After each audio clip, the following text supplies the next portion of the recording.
In 1911, the United States government did something it had never done before. It broke apart the most powerful business empire in America. Behind that empire stood one man, John D. Rockefeller. At its peak, his company controlled nearly 90% of America's oil industry. Many called him a genius. Others called him the most dangerous monopolist in America.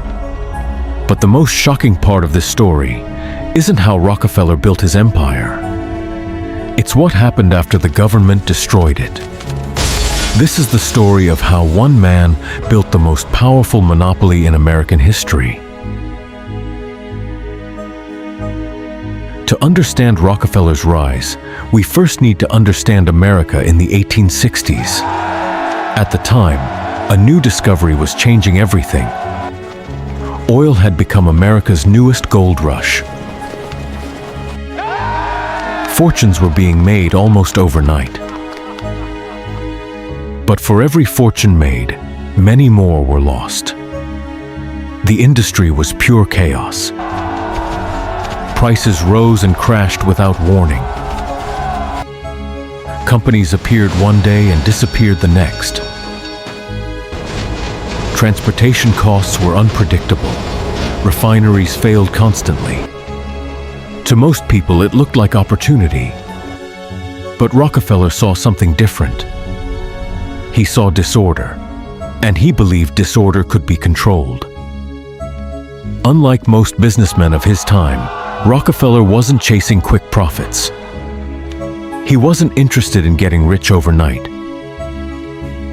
He wanted something much bigger: control. While others focused on drilling oil, Rockefeller focused on refining it.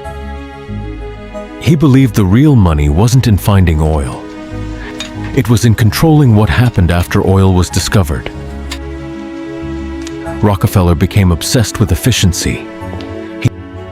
He studied every cost, every expense, every inefficiency. He negotiated lower transportation rates. He reduced waste. He improved operations. Little by little, Standard Oil became more efficient than every competitor. And that gave Rockefeller an advantage that would change everything. But efficiency alone couldn't explain Rockefeller's rise. What happened next would allow him to dominate an entire industry.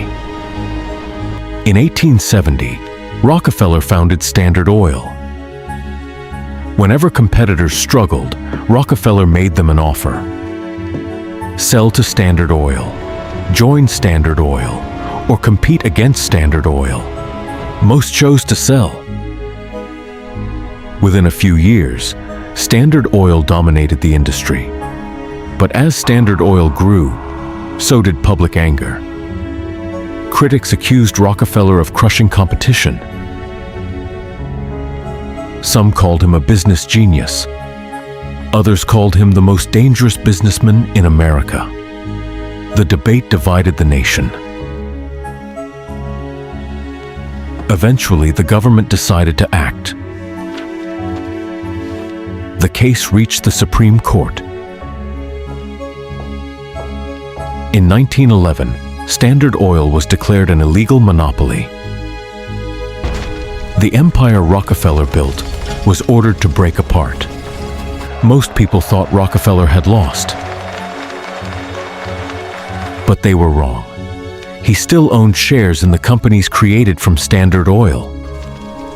As those companies grew, Rockefeller became even richer.